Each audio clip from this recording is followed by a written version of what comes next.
Welcome to the Tipping Point Show. I'm Jimmy Evans, and on today's show I have joining me Dr. Mark Hitchcock, who is a regular contributor to endtimes.com. He has written over 30 books on the end times, and he is the senior pastor of Faith Bible Church in Edmond, Oklahoma. On today's show, we're talking about current events in the news concerning the ongoing war in Israel, with a special focus today on Iran. You're going to want to hear what we have to say. Some very important things are happening regarding Israel and Iran. In the subscriber portion, Mark and I will also be answering questions such as, will Christians see the rebuilding of the temple before we're raptured? Will Christians go through the tribulation, as some Bible teachers claim? One person wrote in a question saying that a very respected Bible teacher was teaching that we're going to go through the tribulation. Mark and I will be talking about that. Another question, will we be married to our current spouses, or our spouses have already died and gone to heaven? And another question, if Satan is cast out of heaven in Revelation 12, is he still there right now? And how is he spreading evil if he's in heaven?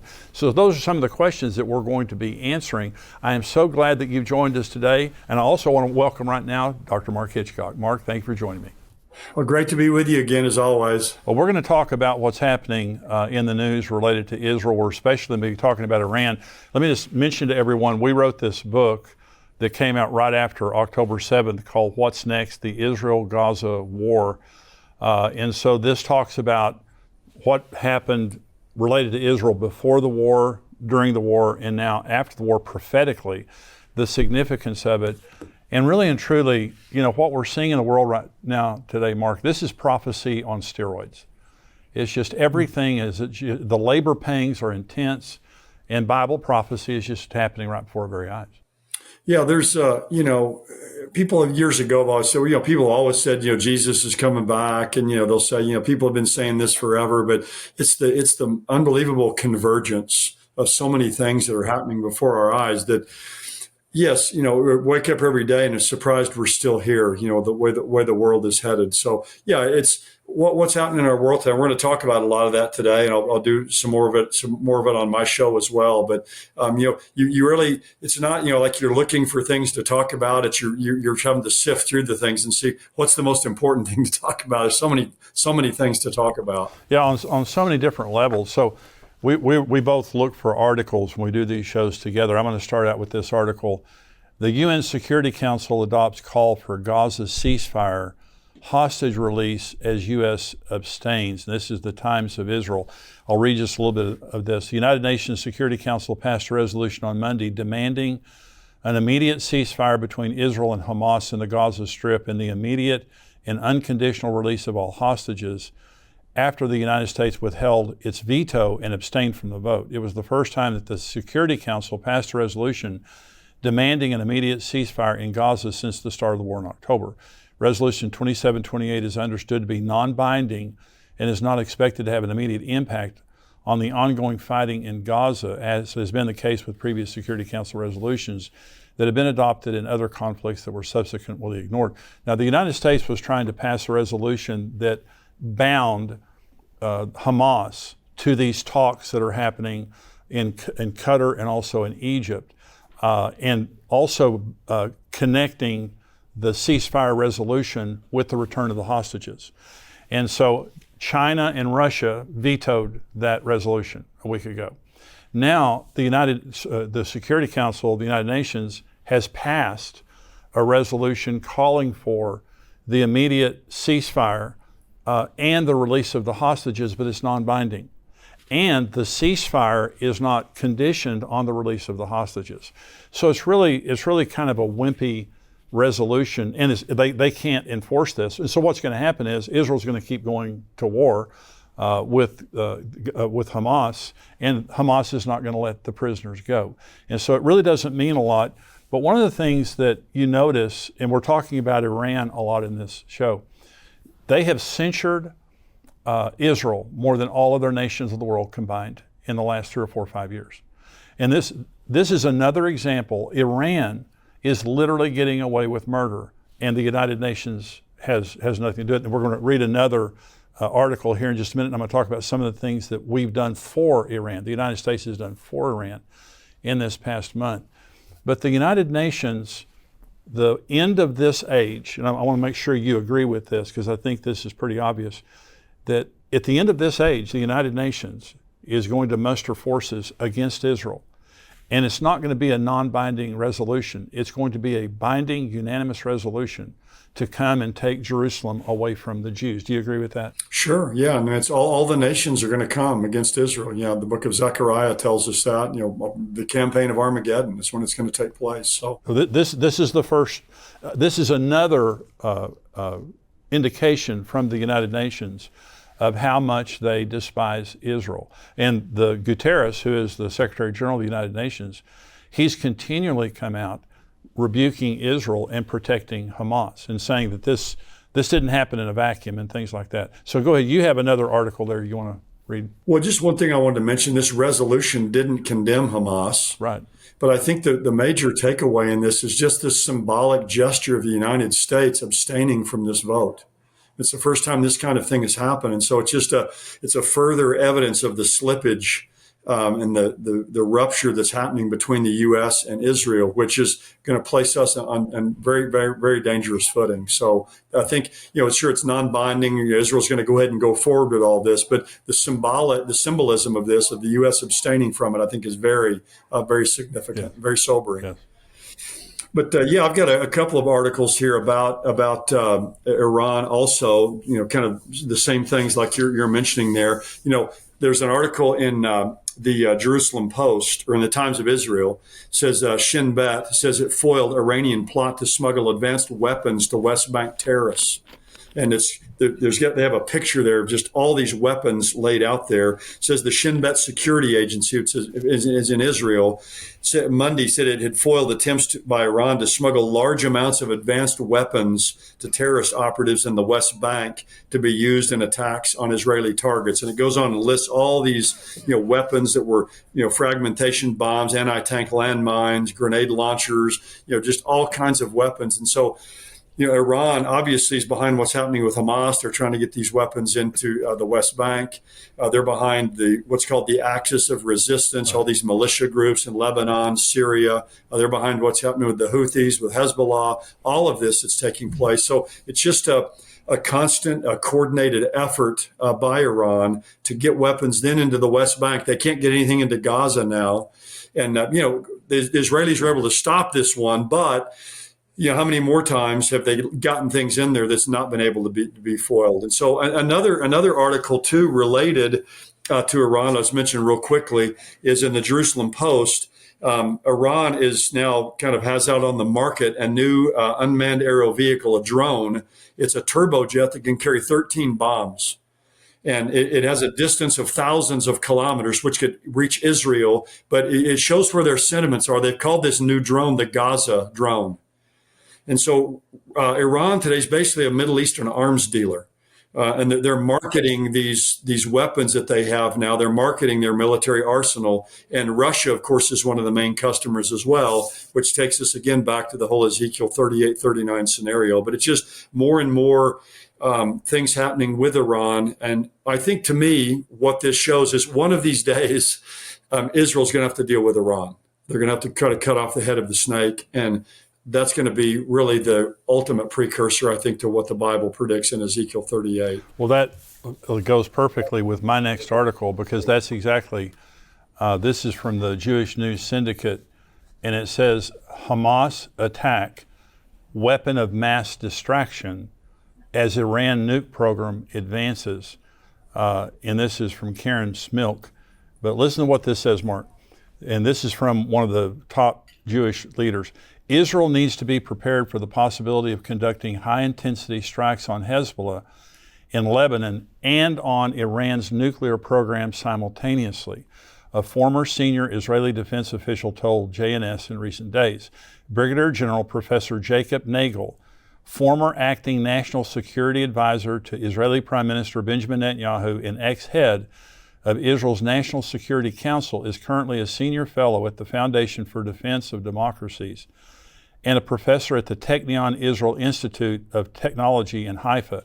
Nagel raised the possibility of a multi-staged Iranian strategy to go nuclear involving regional proxies, keeping Israel and the world distracted with conflicts. And he says Iran may have activated a weapon of mass distraction in order to make progress on building weapons of mass destruction. Its nuclear program, said Nagel. The possibility of a long-term Iranian plan with a secret timetable in multiple stages must be taken seriously. And he says in the future possible third stage, Hezbollah becomes involved in a full-scale war, and a potential fourth stage, Iran taking advantage of the distraction, races ahead with this nuclear program. And so what he's saying is this is a top guy in Israel, and he's saying Israel has to be prepared right now to deal with Hezbollah, because this has already started, and to strike Iran's nuclear capabilities at the same time, because what he's saying is an advisor to Prime Minister Netanyahu and the head of this defense agency. He's saying that Iran is using Hamas, Hezbollah, the Houthis, and all of this as a distraction to the world while they make weapons of mass destruction. Now, the International Atomic Energy Agency about 10 years ago was put in charge of making sure that Iran never got weapons of mass destruction, okay? Never got nuclear weapons. They came out about 2 months ago, the IAEA did. Iran has defied them. They've defied the entire world. They took the cameras out of their nuclear sites. They wouldn't let the inspectors in. And about 2 months ago, the International Atomic Agency Commission agency said that they don't know what's happening with Iran's nuclear program. They have no idea. And so right now, they're already at 60% enriched uranium. And what he is saying in this article, later in this article, is it takes very little time to get from 60 to 90%. And so Iran has masterfully surrounded Israel, the Houthis, the Palestinians in the West Bank, the Islamic Jihad in Syria, Hezbollah, Hamas. They have surrounded them with all these enemies that are attacking them on a daily basis while they're sitting over here developing nuclear weapons. And this is an existential threat to Israel that they simply can't ignore. In my book, Tipping Point, 2 years ago, I said Israel will strike Iran at some point if somebody else doesn't, because Iran is not going to stop their ambitions for nuclear power, and Israel cannot afford to let them do that. But think of the situation that Israel's in right now, and how much worse it gets if they bomb Iran. No, that's right. You said we don't really know what the International Atomic Energy Agency. They don't know what's going on over there. Well, I think we all know what's going on over there. Yeah. Iran is very shrewd. This kind of this kind of distraction, but also they distract and build. But also, for many, many years, they used a different strategy, talk and build. Right. They were just constantly talking, drawing out these negotiations. So all the time that all the talking's happening, they're building.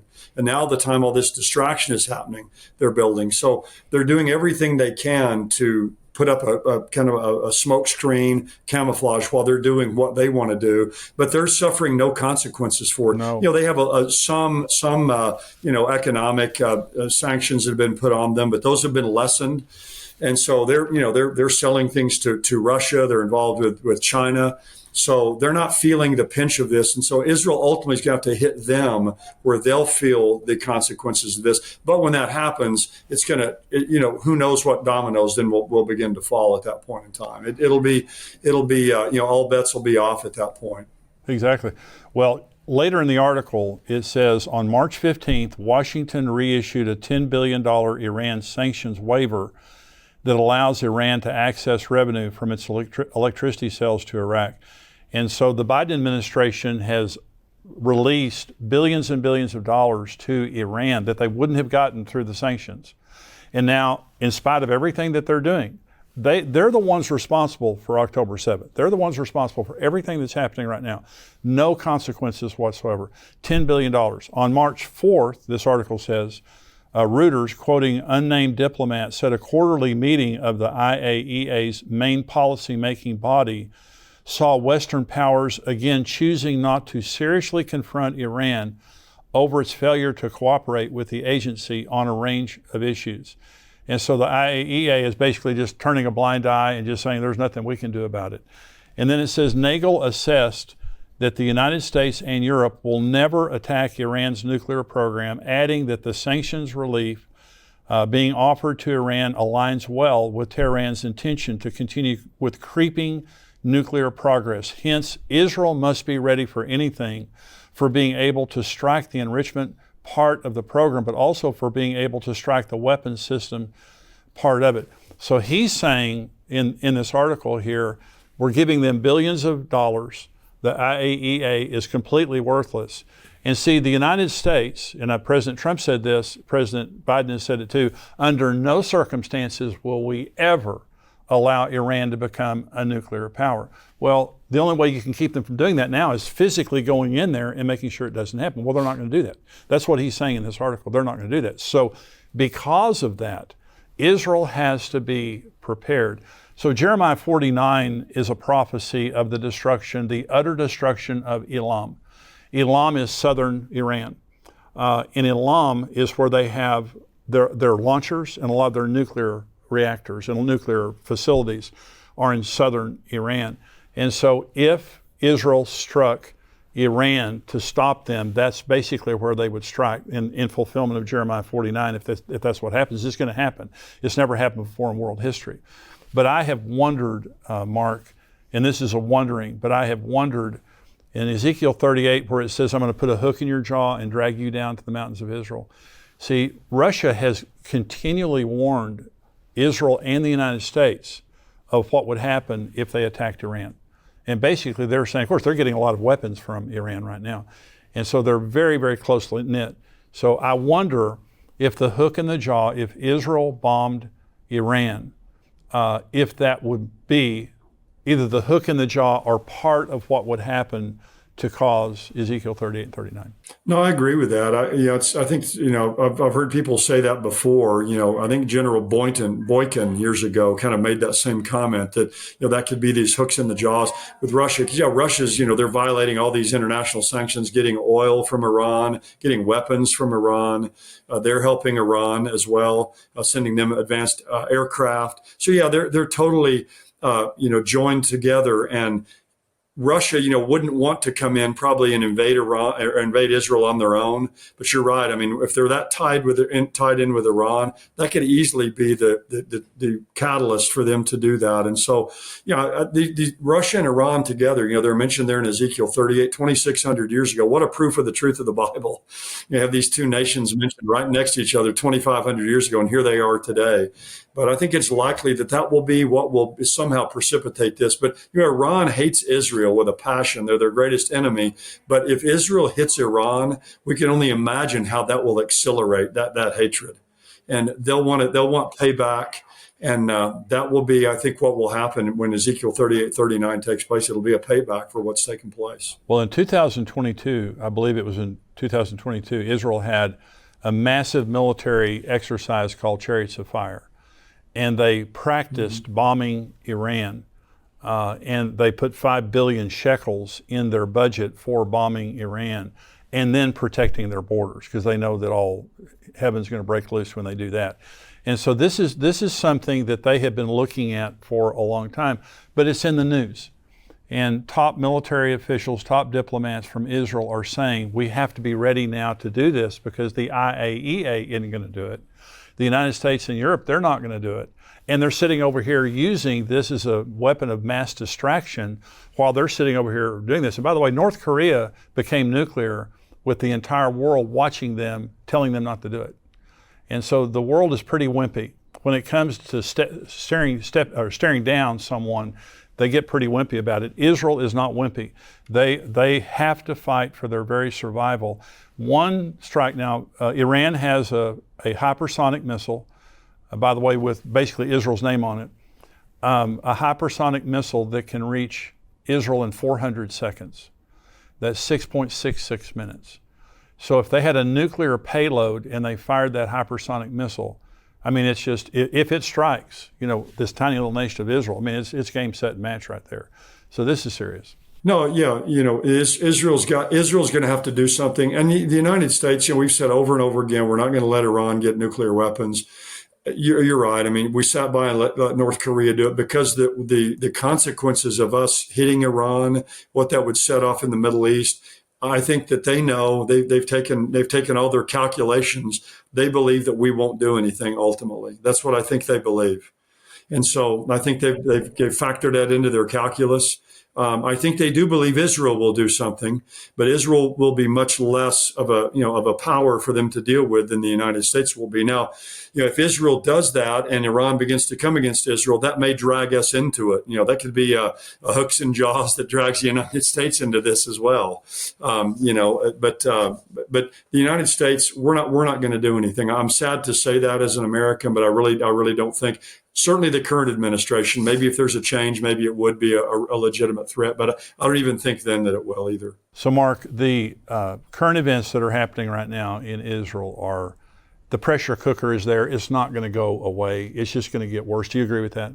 Sure. Yeah, it's ratcheting up right now. It's unlike anything we've ever seen. I mean, it's just basically these nations have encircled them. It's like a noose that's tightening around Israel, and ultimately all of it comes from Iran. And they're going to have to act and hit Iran, and as we've said, that's going to set off a Middle East firestorm unlike we've never seen before. That's right. Well, we wrote the book, What's Next? The Israel-Gaza War. Anyone's interested in that, talking about what's happening right now and the prophetic implications of that. This is in a series called What's Next. We have another book you and I are writing together right now that'll be out in a month or two, and it's on the Antichrist. And because one of the things I believe that's about to happen, see, everything gets worse until it gets a lot better when the Antichrist shows up. The Psalm 83, what's going on right now, could be a fulfillment of Psalm 83, Jeremiah 49, Ezekiel 38 and 39. You have wars going on whenever they occur, but things are going to get worse. But there's going to be an answer man that steps onto the scene. I believe he's alive. I believe he's an adult. I believe he's on the world stage right now. That's my opinion. And I believe this is the type of a scenario because the Antichrist is the savior of the world at the moment that he steps up and brokers this deal with Israel. And he confirms a covenant with them, Daniel chapter 9, and they then enter into this 3.5-year period of peace that they haven't had before. The world then, celebrates this genius, this diplomatic genius that steps onto the world scene. Do you believe that what's being set up right now ultimately will come to fulfillment with the Antichrist? Sure. We've had those Abraham Accords, and that's been set aside right now, but that looked like kind of a precursor to this. But with the situation that's over there, the whole world is focused on this. The UN's passing these various resolutions. People are looking for someone, we have been really since 1948, to come and bring some kind of lasting peace to that part of the world. And that's one of the key signs of the end times, I think, is just the constant turmoil in Israel and this clamoring and yearning for peace. And the event that starts the 7-year tribulation, the rapture doesn't start the tribulation period. A lot of people are kind of mistaken about that. I think the rapture begins. No, the rapture takes place sometime after the rapture. The Antichrist is able to broker this peace agreement between Israel and these nations that they've been at war with for, now for 70 years. And, he's going to be, the man with a plan, the Nobel Peace Prize winner. I mean, he's going to, be the Time Person of the Year. I mean, he's going to have it all. And that's what's going to catapult him ultimately to power. Now, ultimately, he'll double cross Israel, but everything's headed towards that. And we can see it's just reaching this crisis point where someone is going to have to come along and solve that problem. Now, it'll be a temporary peace. It'll be a false peace, but it will be a peace for some period of time. And the whole world will follow after the Antichrist. That's kind of the initial event that really catapults him to power in the world there at the beginning of the tribulation. Yeah, and in our series, What's Next of books, we're talking about the Antichrist, then we're talking about the rapture because, again, the things that are happening right now are all Bible prophecy being fulfilled. The world turning against Israel, wars and rumors of wars, all these things like that. But ultimately, the big prophetic events, there's going to be a rapture and there's going to be an Antichrist. We're writing about that. Mark, you have another article there? Yes, this one's fascinating to me. This was on CBS News. Now, just think about this. It says, what these red cows from Texas have to do with war and peace in the Middle East. And it's an article about, of course, these 5, they're Texas red Angus that were taken over to Israel, these red heifers. And what the article's saying is, time's beginning to kind of run out because these heifers have to be a certain age when they're sacrificed. And we have to have these red heifers. It goes back to Numbers chapter 19, this purification ceremony there of these red heifers that would be burned, and their ashes were used in purification ceremony. But you have to have those for the rebuilding of the third Jewish temple. They're there in Israel now, these red heifers.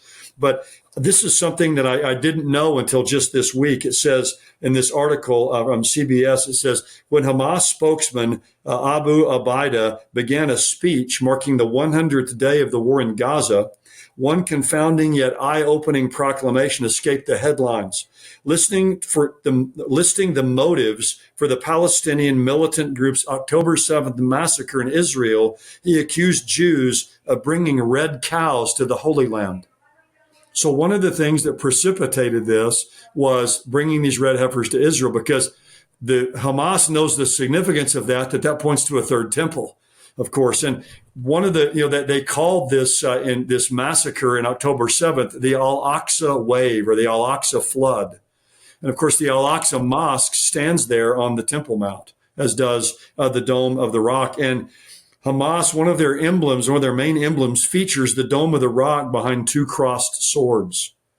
And so the Jewish people, at least those who were there who are desiring to build this third temple, have these red heifers there. And some believe that they may be sacrificed this year at Passover. They have to do it in a place where they can see the Temple Mount. So it'd be there on the Mount of Olives. A piece of land has been purchased there. Passover this year is April 22nd.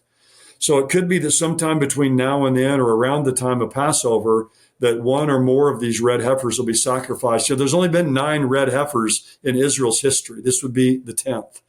But to me, that's fascinating that among these motivations for this October 7th massacre is Israel brought red cows into the land of Israel. They know what that signifies.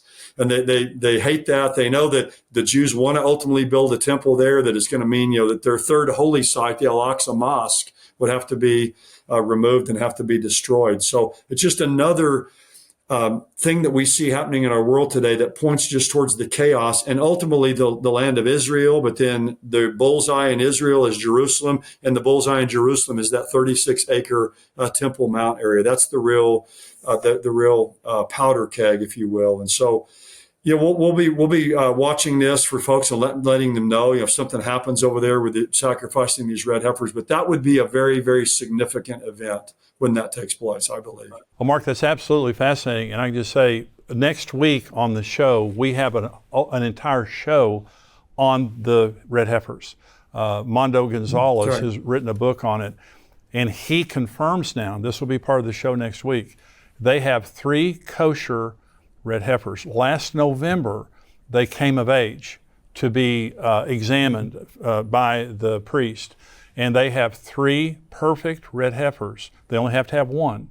And they are, what you just said is true, they're looking for some time from Passover to Pentecost, sometime in that range. It would be the 10th red heifer, according to Maimonides. It would usher in the era of the Messiah. And so, and again, Mark, it's not just that that's happening, it's that everything is happening. You just see there's such a convergence, as you said earlier, there's such a convergence of everything. But if they actually, there's only been 9 since Moses, and this would be the 10th, and it would give them the ability to ceremonially cleanse the Temple Mount and the priest. They have everything ready. You've been over there, you've seen everything, I have too. They have everything ready, but the deal with the Antichrist is going to give them, obviously, the ability to build the third temple. But it just, to me, it just marks how close we are. Yeah, the fact that Hamas, that's part of their motivation. They brought the red cows into Israel. That's what Hamas saying that. So, wow, that's that was powerful when I saw that. I mean, wow, it's just Hamas themselves. They realize the significance of this for their future, for their mosque. Yeah, the sadness, and Mondo and I talk about this next week. The sadness of the red heifers is they're a fulfillment of Jesus. In Numbers 19, the red heifer is just a type of Jesus, that was slaughtered for our sins outside the camp. And the book of Hebrews talks about that.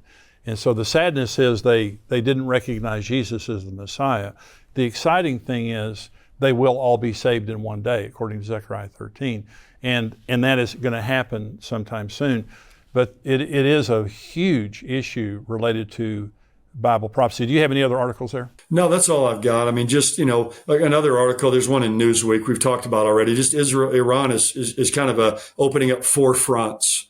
Basically, we've talked about that already, but that's part of their issue. Kind of this you mentioned the distract and build, but they just keep opening up new fronts. The Houthis have been firing missiles into Eilat, which is the southernmost city there in Israel, right on the Red Sea.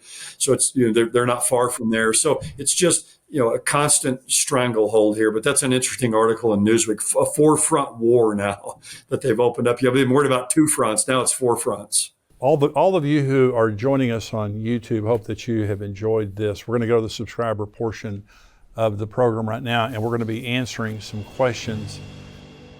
Mark, thank you so much for being with me today. That is great information, great insight. And I want to say, you're watching on YouTube right now, and if you're not a subscriber to endtimes.com, I hope you're a subscriber to Tipping Point on YouTube.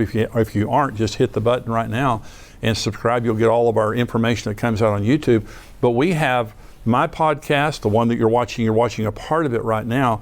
You can get the entire podcast without commercials for $7 a month. Also, Dr. Mark Hitchcock, who you just saw there, he also has a podcast that comes out every Thursday called Marking the Times. And so we have several podcasts a week.